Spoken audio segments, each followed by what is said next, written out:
படம் பாத்தீங்கன்னா படம் எப்படி இருக்கு? படம் சச் வெரி பியூட்டிஃபுல் சொல்லலாம், வார்த்தைகள் இல்ல. டிசி வந்து ஒரு எதிர்பார்ப்பே இல்லாம இருந்துச்சு. ஏன்னா லோகேஷ் சார் கிட்ட இருந்து படத்தை நாங்க எதிர்பார்த்திருக்கோம். ஆனா இந்த மாதிரி ஒரு அசுரத்தனிமான நடிப்பு இங்க பண்ணிட்டாரு. முக்கியமா அந்த காப்பு சீன் வந்து பண்ணும்போது அவர் அப்பவே சொன்னாரு, லியோல நான் காப்பு கேட்டேன் கொடுத்துட்டேன்னு சொன்னாரு. அதே மாதிரி இந்த இதுல காப்பு சீன் வரும்போது ரொம்ப இதுவா இருந்துச்சு, நல்லா இருந்துச்சு. படம் பார்த்ததுக்கு ஃபைட் சீன்லாம் எப்படிமா இருக்கு? நல்லா இருக்கு. நல்லா இருக்கா? நல்லா இருக்கு. சோ நீங்க எதிர்பார்த்து எந்த மாதிரி எதிர்பார்த்தீங்க, எப்படி எல்லாம் இருக்கு? நாங்க எமோஷனலா இருந்துச்சு, ஒரு சீன்ஸ் எமோஷனலா இருந்துச்சு. பட் ரொம்ப எக்ஸ்பெக்ட் பண்ணோம், அது மாதிரி ஒன்ஸ் பார்க்கலாம் அவ்வளவு. வரைக்கும் அந்த அந்த ஃபைட் சீன்லாம் ரத்தம் தெரியுற மாதிரிலாம் இருக்குல்ல, சோ அதெல்லாம் எப்படி இருக்கு? அந்த சீன்ஸ்லாம், அந்த ஃபைட் சீனு சீக்வன்ஸு, அந்த கேமரா மூவ் ஆகுறது எல்லாமே ஒரு மாதிரி பிரமிப்பா இருந்துச்சு. அவர் அந்த இது தெரியல, ஒருவேளை வேற எதுவும் பிளாஸ்டிக் சர்ஜரி பண்ணி மூஞ்சி மாத்தி எதுவும் பண்ண போறாங்களா, அந்த மாதிரி எதுவும் ட்விஸ்ட் எதுவும் தான் போல. ஏன்னா எங்களுக்கு என்ன பிடிக்கும் அப்படின்னு தெரிஞ்சு அவரே எடுத்திருக்காரு. முக்கியமா தமிழ்நாட்டுக்கு என்ன தேவையோ அதை செகண்ட் ஹாஃப்ல நல்லாவே சொல்லியிருக்காரு. அந்த டிரான்ஸ்மிஷன்லாம் ரொம்ப நல்லா இருந்துச்சு. இன்டர்வல் சீன்லாம் வெறித்தனமா இருந்துச்சு. அப்புறம் சென்டிமெண்ட் ஓரளவுக்கு ஒர்க் அவுட் ஆச்சு. தெரியும் அதெல்லாம் சொல்லும் போது உண்மையிலேயே கூஸ்பம்ஸா இருந்துச்சு. ஃபைட் சீன் எப்படி இருந்தது?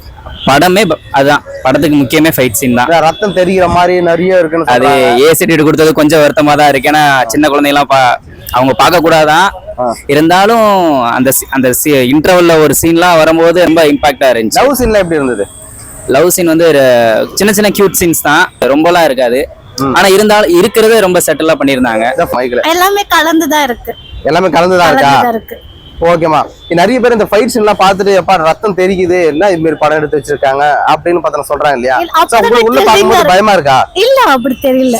அப்படிலாம் இல்லையா? அப்படிலாம் இல்ல, காமனா பார்க்கலாம், எல்லாரும் பாக்குற மாதிரி தான் இருக்கு படம். அப்புறம் அந்த செகண்ட் ஹாஃப் கை நீட்டி அவர் நடந்து வரும்போது அப்படி அது சொல்ல புல்லரிக்கிற மூமெண்ட் சொல்லுவாங்கல்ல, அந்த மாதிரி இருந்துச்சு. இந்த அனிருத் மியூசிக் எல்லாம் எப்படி இருக்கு? படத்துல அவரு வழக்கம் போல அவர் வச்சு செஞ்சுட்டாரு. எல்லாமே பாக்குற மாதிரி தான் இருக்கு. லவ் சீன் எப்படி இருக்கு? கனெக்டிவிட்டியா இருக்கு, பட் ரொம்பலாம் இல்ல. லவ் சீன்ஸ் ரொம்ப இல்ல, கனெக்டிவிட்டியா இருக்கு, அவ்வளவுதான். வேற என்னதான் அந்த படத்துல பாக்குறது? எமோஷனல்ஸ் இருக்கு, மக்கள் அண்டர்ஸ்டாண்டிங் பண்ற மாதிரி இருக்கு. புரியாத விஷயத்த பார்த்து புரிஞ்சுக்கலாம், தெரியாத விஷயத்த தெரிஞ்சுக்கலாம். மியூசிக் எப்படி இருக்கு? வேற லெவல். வேற லெவல். அவரோட மியூசிக்கே தனி ஃபீல் தான் சொல்ல முடியும். அப்படிங்களா? ஓகேப்பா.